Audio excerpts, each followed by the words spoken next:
Praise the lord. ದೇವರಿಗೆ ಸ್ತೋತ್ರವಾಗಿರಲಿ. ಈ ದಿನದ ದೇವರ ವಾಗ್ದಾನವು ಕೀರ್ತನೆ 107ನೇ ಅಧ್ಯಾಯ 41ನೇ ವಚನದಲ್ಲಿ, ಕಷ್ಟದಲ್ಲಿದ್ದ ದೀನರನ್ನು ಉನ್ನತ ಸ್ಥಿತಿಗೇರಿಸಿ ಕುರಿ ಹಿಂಡಿನಂತೆ ಎತ್ತಿಸಿದನು. ಆಮೆನ್. ಹೌದು ಪ್ರಿಯ ದೇವ ಜನರೇ, ಕಷ್ಟದಲ್ಲಿ ಇದ್ದ ನಿಮ್ಮನ್ನು ಉನ್ನತ ಸ್ಥಿತಿಗೇರಿಸಿ ಕುರಿ ಹಿಂಡಿನಂತೆ ನಿಮ್ಮನ್ನು ಎತ್ತಿಸುವವನಾಗಿದ್ದಾನೆ.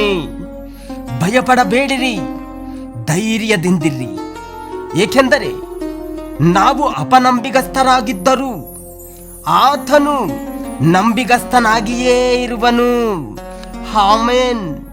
ಅದಾದ್ದರಿಂದ ಅನೇಕ ಜನರು ತಾವು ಕೆಟ್ಟದ್ದನ್ನು ಮಾಡಿದರೂ ದೇವರು ಅವರೊಂದಿಗೆ ಇರುತ್ತಾನೆ ಎಂದು ಭಾವಿಸುತ್ತಾರೆ.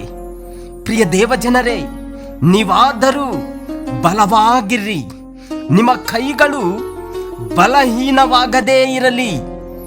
ನಿಮ್ಮ ಕೆಲಸಕ್ಕೆ ಪ್ರತಿಫಲವು ಸಿಕ್ಕಿ ನಿಮ್ಮನ್ನು ಉನ್ನತ ಸ್ಥಿತಿಗೇರಿಸಿ ಕುರಿ ಹಿಂಡಿನಂತೆ ಈ ದಿನವು ನಿಮ್ಮನ್ನು ಎತ್ತಿಸುವವನಾಗಿದ್ದಾನೆ. ಆಮೆನ್. ಏಕೆಂದರೆ ಮನುಷ್ಯರಿಗೆ ಅಸಾಧ್ಯವಾದ ಕಾರ್ಯಗಳು ದೇವರಿಗೆ ಸಾಧ್ಯವೇ.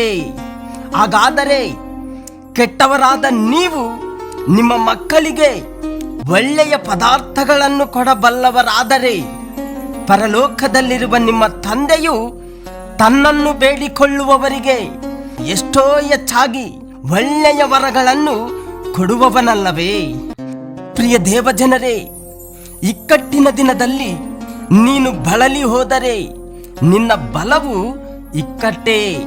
ಅದಕ್ಕೋಸ್ಕರ ದೇವರು ಈ ದಿನವು ನಿನ್ನನ್ನು ಉನ್ನತ ಸ್ಥಿತಿಗೇರಿಸಿ ಕುರಿ ಹಿಂಡಿನಂತೆ ಹೆಚ್ಚಿಸಿ ನಿನ್ನನ್ನು ಬಲಪಡಿಸುವವನಾಗಿದ್ದಾನೆ. ಹೆದರಬೇಡ, ನಿನಗೆ ದೇವರ ದಯೆಯು ದೊರಕಿತು. ಆಮೆನ್. ವಾಕ್ಯವೇ ನನಗೆ ಜೀವ ಕೊಡುವುದು, ನನ್ನ ವೇದನೆಗೆ ನೆಮ್ಮದಿ ನೀಡುವುದು. ವಾಕ್ಯವೇ ನನಗೆ ಜೀವ ಕೊಡುವುದು, ನನ್ನ ವೇದನೆಗೆ